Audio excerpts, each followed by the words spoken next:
Father, the Son, the Holy Spirit. Amen. Bago kayo umupo, pwede magpulo ng mga basura sa ilalim ng upuan at mag-iayos sa puno, mga upuan. So, sino ang kumiban sa ating klase ngayong araw? Marami po! Okay, so sa tawag nito ang aming kanilang mga magulang, pag-aaralan po, ano ang dahilan kung bakit sila lumaya. So ngayon, basahin natin ang ating alituntunin sa silid-aralan. Unang panay, pwede bang makibasa ang una at dalawang alituntunin? Panatilihin malinis ang loob ng silid-aralan. Oras ay bigyan halaga. Dalawang panay, pakibasa ang unang ay ikatlo, ikaawat. Umupo ng maayos, laging makinig sa guro. Lahat tayo, pakibasa. Tulungan ang kaklase, respetuhin ang guro at kaklase, yakapin ang opinyon ng iba. Maraming salamat mga bata. So bago tayo tuluyang dumako sa ating aralin, balikan naman natin ang ating tinalakay noong nakaraang araw. So ano pinilihan nyo sa harapan? Inintuan ng So at ito ay tinatawag na pinto ng nakalaan. So sa likod nito ay may mga question. So magtatawag ako na pupunta dito sa harapan para pipili ng isang pinto at bubuksan dito. So sino gusto pupunta dito sa harapan? Reniel? I want five. Ito ay uri ng manok na mainam para sa karne. Ito, Ma'am Broiler. Very good. So sino pa ang gusto pumunta dito sa harapan? Yes, Denise? Ano gusto mo? So ay proseso ng pag-preparatory ng produkto, makipagtitimba, mahusay, Denise. So sino pa ang gusto? Yes, Lilian? Ito ay isang bagay na ginawa upang maibenta. Karaniwang ang bagay na ito ay ginawa sa pamamagitan ng pag-industriyang proseso. Maaaring ituloy ay galing sa mga alagang hayop, gaya ng itlog at karne. Tudong-dong. Very good, Lilian. At ang pangulit, sino ang gusto pumunta dito sa harapan? Yes, Shaira? ito ay tumutukoy sa lahat ng mga gawaing pang-agrikultura at horticultural na nagbibigay daan sa tao na mangolekta ng mga halaman, prutas at gulay at iba pang mga produkto. Ang pag-aari. Mahusay, Shaira. So, susunod, gusto niyo bang maglaro mga bata? Yes, ma'am!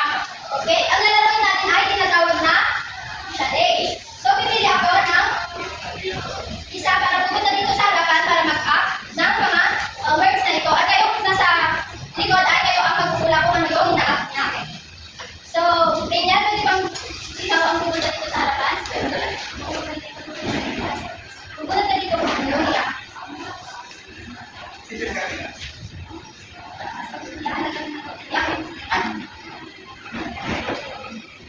Nagbebenta. Tama. Next, Adeline, pwede bang pupunta ka dito sa harapan? Boom!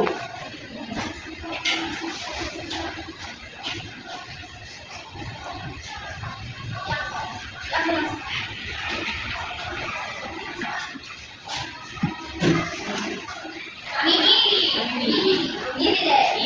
Next, Shaira.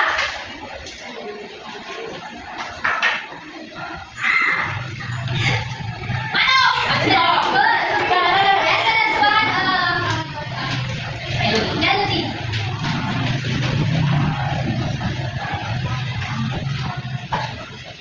Advertising.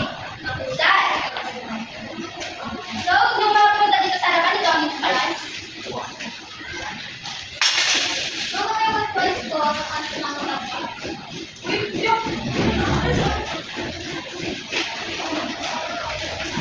So, ang pag-aaralan natin ngayong araw ay tungkol sa pagbibenta ng mga inanito at mga produkto.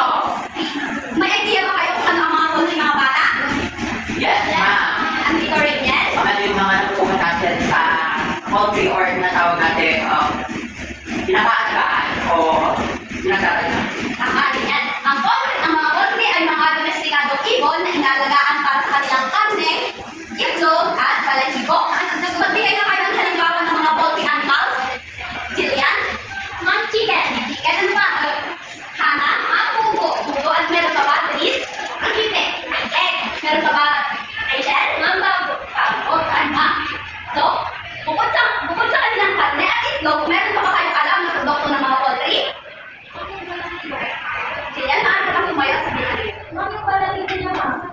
ginagawa natin sa balahibo? Ma'am, sabi niyo, ginagawa niyo ano, talagang pinapupuri ko na, apart ng tema. Meron pa bang ibang gamit na ng balahibo? Denise? Ma'am, hindi ba lang ibo? Yung ano po nila, mga tae ng mga kayapag, binibenta ko nila pang fertilizer ng halaman. Ang mga tae ay ginagamit din nilang pang fertilizer ng mga halaman. May mga narito ang mga dapat isaalang-alang sa pagbebenta ng mga poultry animals at mga produkto nito. Una ay ang dami ng ibebenta. Ito ay ang tinihan. Nalutin, maaari mo masabi mo ano ang tinihan? Ang tinihan ay paraan ng pagbibili ng kaunting bilang batay sa kailangan ng mamimili. Bumibili ba kayo sa mga tindahan mga bata? Yes, ma'am! Gaano ba kadami ang binibili nyo? Isa po, mga 1/4. Ang isang tray. Isang tray na hindi na tinian ang tawag doon. May iba tayo doon. Ang sunod ay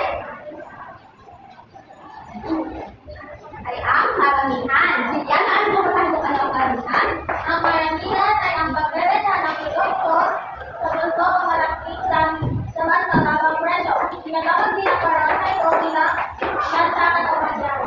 Sino ang mga madalas bumibili ng maramihan? Alam mo ba? Yung may store. Tama, yung mga may mga business. So, maraming pamilya at negosyo ang umaasa sa mga poultry products nilang pagkukunan ng kita.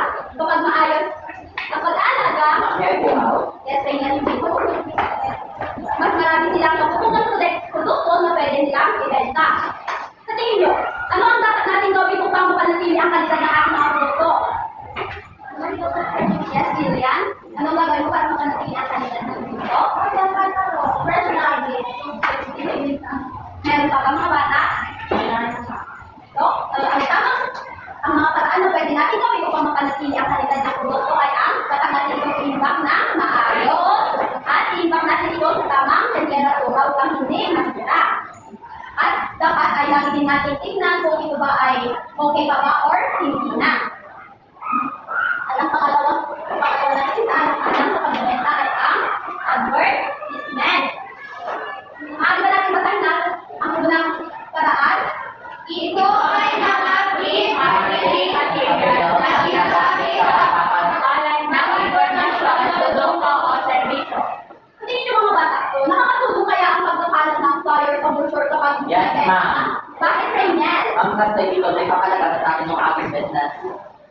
Business tama. At mas marami ng tao ang nakakaalam ng iyong ibebenta. Sa tingin nyo, ano ang mga dapat ilagay natin sa flyer o brochure na gagawin natin? Address, Ganyan, ano ba tumayo? ma'am, yung address, yung mismong product, and yung contact number ko bilang Tama. At ang susunod naman ay ang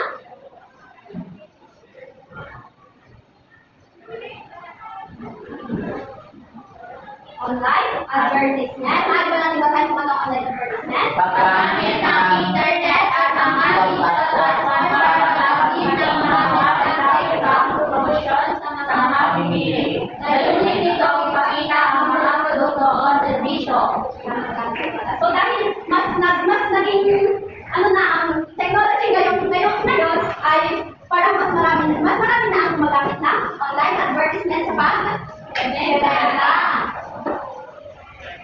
At ang pangatlo ay ang modality o paraan ng pagbebenta. Ang unang paraan ay ang online selling. Ito ay isang paraan ng pagbebenta ng samot-saring produkto gamit ang social media. May mga pinalawa kayo nag-online selling mga Yes, bata? ma'am. Mga tingin nyo, bakit kaya mas ginusto nilang mag-online selling kesa magpa ng mas convenient at mas less ang pagod sa pag-online ngayon at benta. At ang pangalawang modality o paraan ng pagbebenta ay ang direct selling. Dinadala Sa palengke o pamilihan ng mga produkto o alagang tayo upang ibenta. Pumunta ba kayo sa palengke mga bata? Yes, ma'am. Ano ang ginagawa niyo doon? ang bumibili. Bibili po. Ano ang mga sinasaalang-alang nyo kapag kayo ay bumibili? Kung fresh ang tinda, meron pa ba? Pasok sa budget. Kung pasok sa budget, meron pa ba? Yung quality, ma'am. Quality. Meron pa ba mga bata? Wala na po. Hindi din natin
ang paghawak sa mga puno.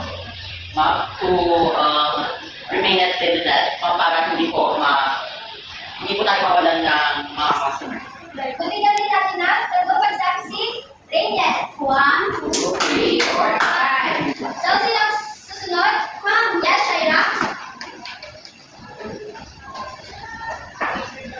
Ano ang dalawang pangunahing paraan o modality ng pagbebenta? Ma'am, ito po ay ang direct selling o and online selling. Very good. Bigyan din natin ang pagsaksi, Shaira. 1, 2, 3, 4, 5. Sino ba gusto? Pumunta dito sa haba. Ana? Ano ang gusto mo pula? Red. Ano? Ako ang information. Dapat ilagay sa flyers o group. Ma'am, kung po dun sa ibenta mo yung address at saka yung mga presyo at yung very good. Bigyan din natin ang pagsaksi, Ana. Yes, ito. So, yes, Rainier. Ano ang tawag sa mga alagang hayop na inaalagaan para sa karniyan ito? Mga kosya animals. Very good. Bigyan natin ng limang pagsaksi, Rainier. May natutunan ba kayo ngayong araw mga bata? Marami po, ma'am. So, para sa ating teamwork, may...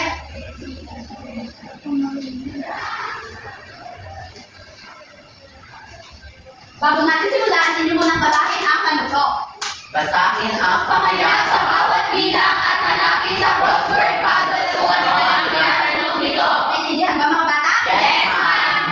Ngayon, natin nang simulan. Tapos na po. Mali na itong ipasa pa gitna at nasa gitna ipapasa paharap. Para sa ating damdaman, nandito ninyong ilabas ang inyong assignment notebook at kopya nito. Pero bago yan, natin munang basahin ang panuto. Ngunit ang buwan ang pagsilip exposure kung may sa ng pinto ng pusa na nagpapakita kung bakit mahalaga ang mga kodi at kanilang produkto sa